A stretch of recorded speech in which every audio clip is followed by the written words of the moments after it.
to have a look at another identity and to come back to blue, big blue, IBM, International Business Machines. Okay, they've just used their initials, it's not really that clever, but when you actually have a look at it, it is a big blue square. You know, it uses capital letters.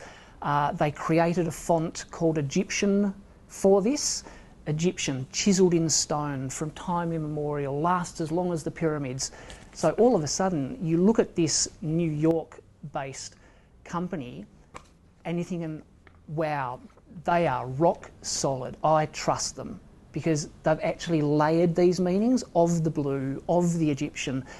Even things like the lines through them, like, you know, your GT racing stripes. So you've got a sort of a speed and efficiency, but you've also got the repetition. It is blue, white, blue, white, blue, white, blue, white. It's like, this is mechanical.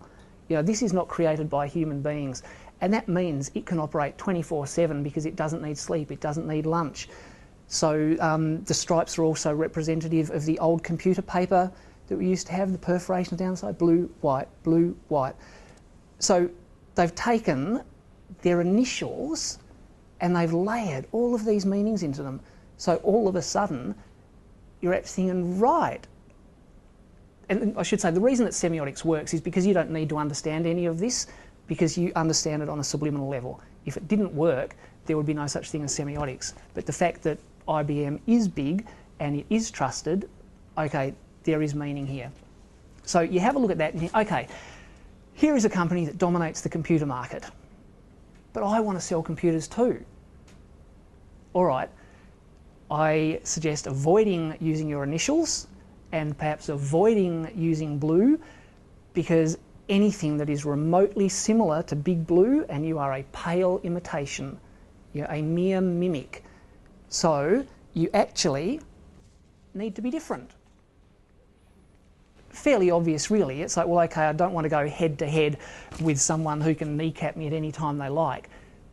I need to be different. But then you ask the question, well, how different? And how do I know what different is? Like, how do I create something which I know will be interpreted by my target audience as different? So if we actually have a look at some of the analysis, and I should also say, with Hostel, what we saw was creating a meaning because we wanted a desired meaning. What we're now really looking at is creating a meaning to avoid a desired meaning. Okay, so we are avoiding looking like IBM. In semiotics, how we come to our conclusion is to apply a methodology which we would call a binary opposition, which really just means you analyse IBM, you figure out what their identity is, and then you say that you are different.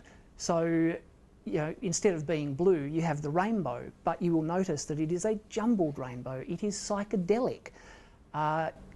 IBM is the singularity. It is one monochrome blue, as opposed to the multiple colours of the rainbow. IBM is square. Apple is round. IBM is chiselled in stone. Apple is organic. It grows. It is fruit. IBM is the whole. The apple's got a bite out of it. It is partial. IBM, New York company, the Big Apple versus psychedelic California, and taking a bite out of the apple. The conformity, blue, white, ad infinitum, versus the anarchy of the jumbled rainbow. IBM, the company. Apple, the individual. IBM are about the power. Apple are about the pleasure. IBM is saying, trust us, we know. Apple is saying, take a bite out of it. You know you want to. You know, be curious.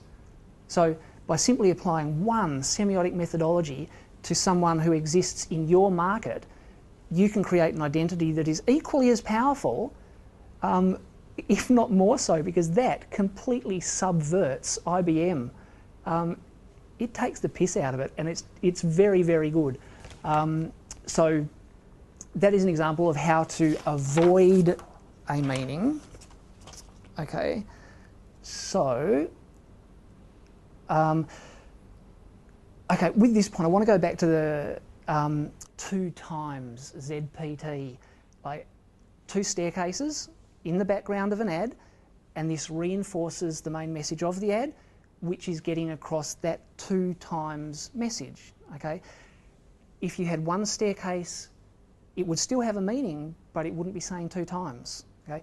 So what I want to do now is to have a look at some television commercials, and then to link those with the actual corporate identity, the brand, think, okay, does this work or doesn't it?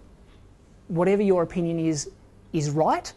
It doesn't necessarily have to agree with me, because again, it's about the reader, not about the writer, but I think we will see some common themes.